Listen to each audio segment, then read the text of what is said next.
കോൺഗ്രസിനുള്ളിലെ ചക്കളത്തിപ്പോര് മറനീക്കി പുറത്ത് KPCC president K സുധാകരനും പ്രതിപക്ഷ നേതാവ് VD സതീശനും കൊണ്ടും കൊടുത്തും മുന്നേറുന്നു. ഏറെ നാളായി പാർട്ടിയിൽ സുധാകരനും സതീശനും രണ്ട് ധ്രുവങ്ങളിലായാണ് പ്രവർത്തിക്കുന്നത്. പരസ്പരം പാര പണിയാനുള്ള ഒരവസരവും അവർ പാഴാക്കാറില്ലതാനും. പുതുപ്പള്ളി ഇലക്ഷൻ സമയത്ത് രണ്ടുപേരും തമ്മിലുണ്ടായ മൈക്കിന് പിടിവലിയും തെറിവിളിയും പാർട്ടിക്കുണ്ടാക്കിയ നാണക്കേട് ചെറുതല്ല. ലോക്സഭാ ഇലക്ഷൻ സമയത്തുണ്ടായിരുന്ന വെടിനിർത്തൽ ലംഘിച്ച ഇപ്പോൾ രണ്ടുപേരും ശക്തമായി കളത്തിലിറങ്ങിയിരിക്കുകയാണ്.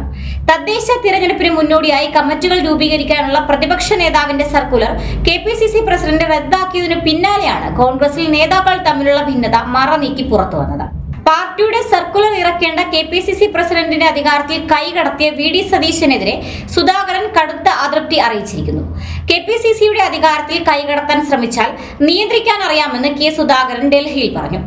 KPCC ഭാരവാഹി യോഗത്തിൽ പ്രതിപക്ഷ നേതാവ് VD സതീശനെതിരെ വിമർശനമുണ്ടായെന്ന കാര്യം തള്ളിക്കളയാനും സുധാകരൻ തയ്യാറായില്ല. ജനാധിപത്യ പാർട്ടിയിൽ വിമർശനങ്ങൾ ഉണ്ടാവുക സ്വാഭാവികമാണ്. യോഗത്തിൽ ഉയർന്ന വിമർശനങ്ങൾ പരിശോധിക്കും. താനും സതീശനും തമ്മിൽ യാതൊരു പ്രശ്നവുമില്ലെന്നുമാണ് സുധാകരൻ പറഞ്ഞത്.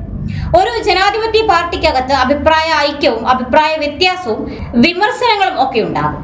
അതിനൊന്നും തന്റെ അടുത്ത് നിന്ന് ഉത്തരം കിട്ടില്ല. അതൊക്കെ പ്രതിപക്ഷ നേതാവിനോട് ചോദിക്കുക.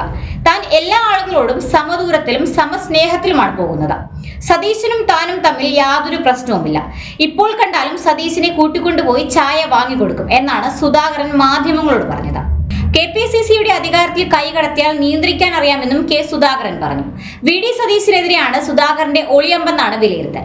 VD സതീശൻ സൂപ്പർ പ്രസിഡന്റ് ചമയുന്നുവെന്നും KPCCയുടെ അധികാരത്തിൽ പ്രതിപക്ഷ നേതാവ് കൈകടത്തുകയാണെന്നുമുള്ള ആരോപണം കഴിഞ്ഞ ദിവസം ചേർന്ന ഭാരവാഹി യോഗത്തിൽ ഉയർന്നിരുന്നു. വയനാട്ടിലെ യോഗത്തിലെ വാർത്ത പുറത്തുവിട്ടത് സതീശനാണെന്ന വിമർശനവും യോഗത്തിൽ ഉയർന്നിരുന്നു. ഇതിന് പിന്നാലെയായിരുന്നു സുധാകരന്റെ പ്രതികരണം. കഴിഞ്ഞ രാത്രി ചേർന്ന അടിയന്തര KPCC യോഗത്തിലായിരുന്നു പ്രതിപക്ഷ നേതാവിനെതിരെ ഭാരവാഹികൾ ആഞ്ഞടിച്ചത്. യോഗത്തിൽ പങ്കെടുത്ത 22 ഭാരവാഹികളും പ്രതിപക്ഷ നേതാവിന്റെ നടപടികളോടുള്ള വിയോജിപ്പ് രേഖപ്പെടുത്തിയെന്നാണ് ലഭിക്കുന്ന വിവരം. ലോക്സഭയിൽ ലഭിച്ച ആധികാരികമായ വിജയത്തോടെ അടുത്ത അസംബ്ലി ഇലക്ഷനിൽ കേരളത്തിൽ അധികാരത്തിലെത്താമെന്ന പ്രതീക്ഷയാണ് ഈ തമ്മിലടികൾക്കെല്ലാം കാരണമെന്നാണ് ദോഷൈക ദൃക്കുകൾ പറയുന്നത്. അടുത്ത മുഖ്യമന്ത്രി സ്ഥാനം ഉറപ്പിക്കുന്നതിനുള്ള യുദ്ധമാണ് സുധാകരനും സതീശനും തമ്മിൽ നടക്കുന്നതെന്ന് അരിയാഹാരം കഴിക്കുന്ന മലയാളികൾക്കെല്ലാം മനസ്സിലായിട്ടുണ്ട് താനും. ഇനിയും 1/2 ഡസനോളം മുഖ്യമന്ത്രി സ്ഥാനാർത്ഥികൾ കൂടി കളത്തിലിറങ്ങുന്നതോടെ കേരളം അക്ഷരാർത്ഥത്തിൽ ഒരു കുരുക്ഷേത്ര ഭൂമിയായി മാറുമെന്ന കാര്യത്തിൽ യാതൊരു സംശയവും വേണ്ട.